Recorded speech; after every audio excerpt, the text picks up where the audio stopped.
Hey guys, it's Hope Love. I'm back. I took a moment just literally out of my rapid uploading schedule just so that I could freaking make a Christmas special song. And I know it's nowhere near Christmas, but you know there's Christmas in July and blah blah blah. But this is gonna be honestly for Christmas, and it's totally based off of I don't know, Jingle Bells.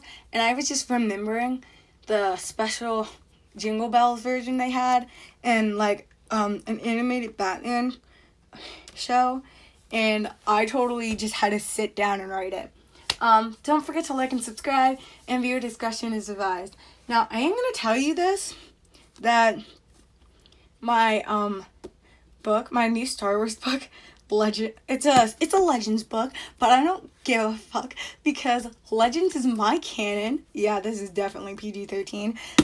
It's Star Wars Labyrinth of Evil. If you're also a Star Wars fan, and you're like deeper into the continuity, you know this is the epitome of books, because this is the book that explains everything that happens in the Revenge of the Sith, and it shows Anakin's fall to the dark side, and then you have to rewatch all of the Clone Wars to understand it too. But I'm very deep into continuity when it comes to Star Wars, as if you cannot tell.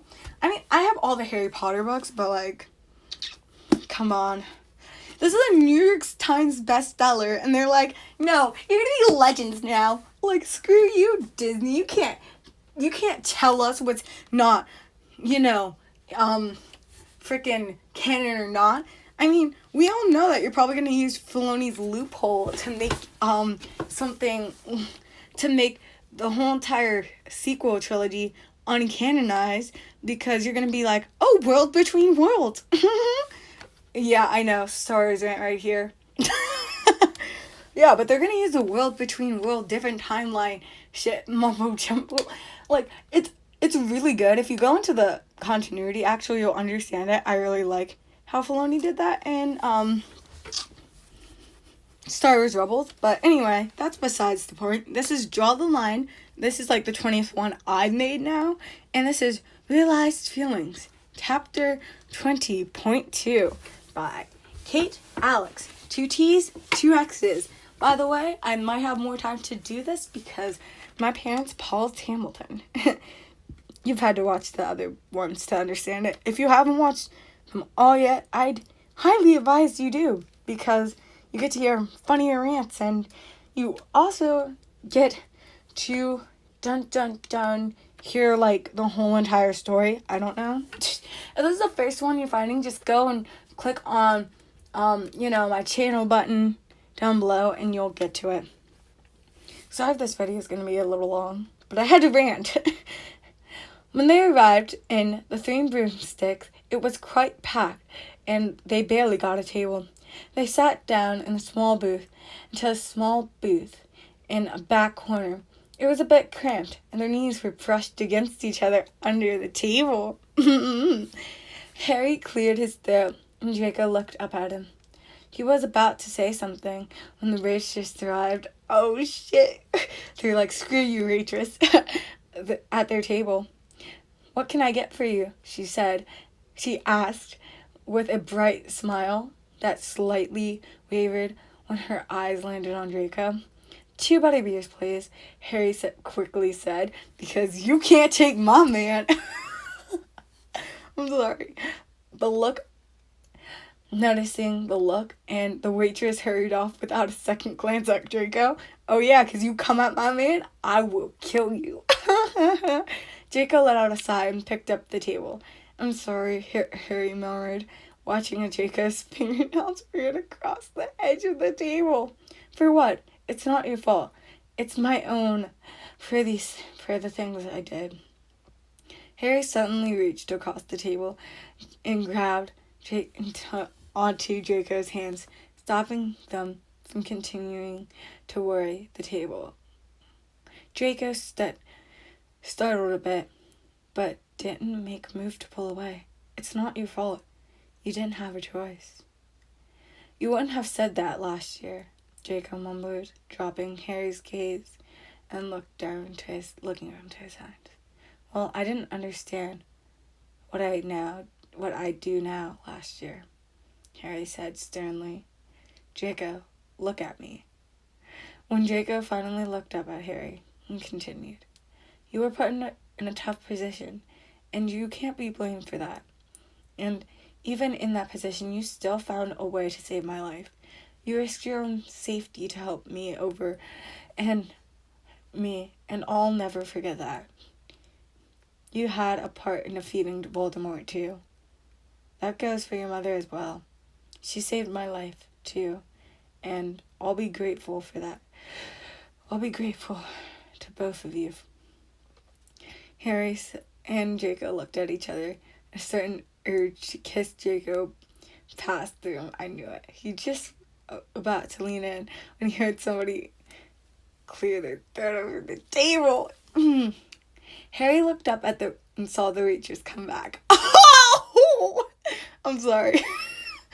Waitress had come back with their drinks, and she looked utterly shocked. Harry and Draco both coughed awkwardly and pulled their hands away from each other as the waitress put their drinks down and hurried off, shooting them glances the whole way across the room. Oh, goodness. They both drank their butterbeers in awkward silence. When Harry was about halfway through his drink, he finally tried talking to Draco again about something else. Draco was quickly smiling again, and he had forgotten all about the intense moment they had both just shared. When they finished up, Harry paid for both of their drinks, and they left, where Harry spotted Hermione and Ron. Oh my god, what the heck did I just say? Across the street. He cast a quick temper and when the time showed it was 2:30, he muttered, "Oh, crap!" "What's up?" Draco said. "I suppose I'm supposed to find Ron and Hermione at 12, and it's already 12:30, Harry said as he gestured across the street. "Yeah, they're pissed at you."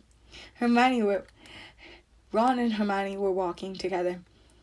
"They'll be wondering where I am, for sure. I'm sorry, but I better go catch up with them, alright? I'm sure you have to go hang out with Parkinson and Zamba too."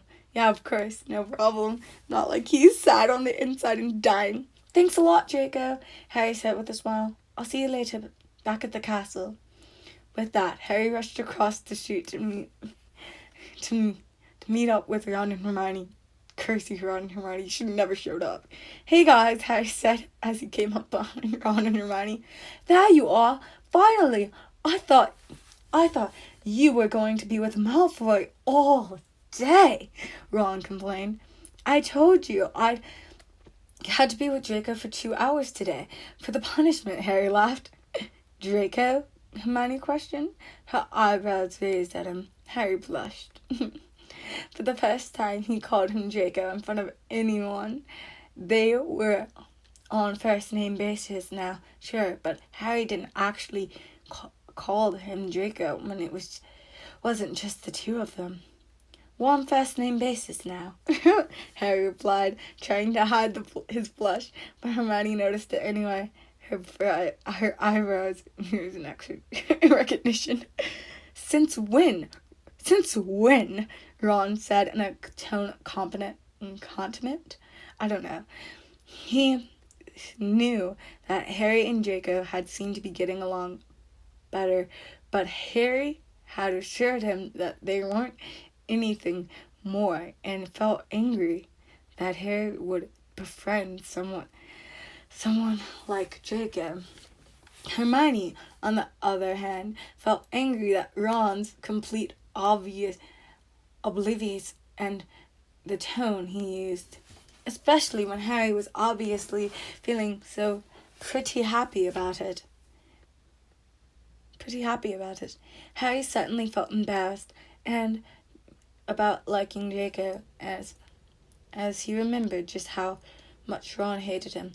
How stupid could he be for thinking that there ever could be a possibility that they could get along? Since several days ago, we decided to try to be friends. Harry rubbed the back of his neck awkwardly, and he's like, Hermione beamed at him. That's great. How is that great? Ron cut in. It's Malfoy, Hermione. Yeah, it's Malfoy, for crying out loud. This freaking kid is a Death Eater. He did this, he did that. So, everyone deserves second chances. He hasn't done a single thing wrong this year so far, and has been nice as far as nice goes for him. I don't know. Low battery just popped up and ruined what I was saying, so goes for him. He's been nice to you too, right, Harry? Harry felt embarrassed as Hermione turned the conversation about Draco back to him. Yeah, he's been pretty nice. He's just been a bit reserved. Ron had to admit that Draco truly hadn't done anything this school year so far, but it didn't mean he liked him anymore. Just because he hasn't tried to let any Dark Lords into the castle this semester doesn't mean he's any less of a jit. Oh, shit. Yeah, okay, Ron mumbled and picked up his pace to go to Honeydukes. Hermione looked at Harry's face to gauge a reaction over Ron's outburst, and her eyes' suspicions were confirmed when she saw the sad look in his eyes as he started after Ron. Hermione sighed. Okay, we're almost done. Draco had watched as Harry rushed over to his friends across the street and couldn't help but feel hollow. He had been hoping to spend more time with him, and he hadn't realized now how fast the time had gone. The moment he realized that Pansy was right, that he was perhaps in love with Harry Potter, and that was one of the reasons he was never going to tell Harry. He couldn't stand the fact Pansy was right, and he knew that the second he said anything, she never let it go. Of course, that wasn't the only reason. There was also the slight issue that Harry was a boy, and so was he. Okay, really? Your father's Azkaban. Wait. No, in this he's on house arrest, apparently. Which was something his father would be anything but pleased to find out about. What would he do if his father found out? Draco suddenly thought it had been bad enough he was kissing Harry at parties. At least those could be explained away, with the excuse of it being a game, but there was no way to explaining actually liking him. The thought sent a shiver up his spine. He felt beginning to panic just over the idea. He had no idea what to do besides just ignore it. So that's what he decided to do. He would ignore his feelings for Harry, and they'd eventually go away. Well, that's obviously not true. Well, definitely not in this case. But anyway, I'm going to upload this video, and I'm going to read chapter of Labyrinth of Evil, and I'll be back to my my rapid uploading. Anyway, don't forget to like and subscribe. And there are privacy settings if you want to hide this, blah, blah, blah, blah, all that other good jazz, And I'll see you later. This is Hope Love signing off. Don't forget to leave your suggestions if I make it to 100 down below for what you want to see me do. And yeah, that's it. Don't forget to leave the code word that I said in my video on the Hope Love show. And I'll see you. Bye. This is Hope Love signing off.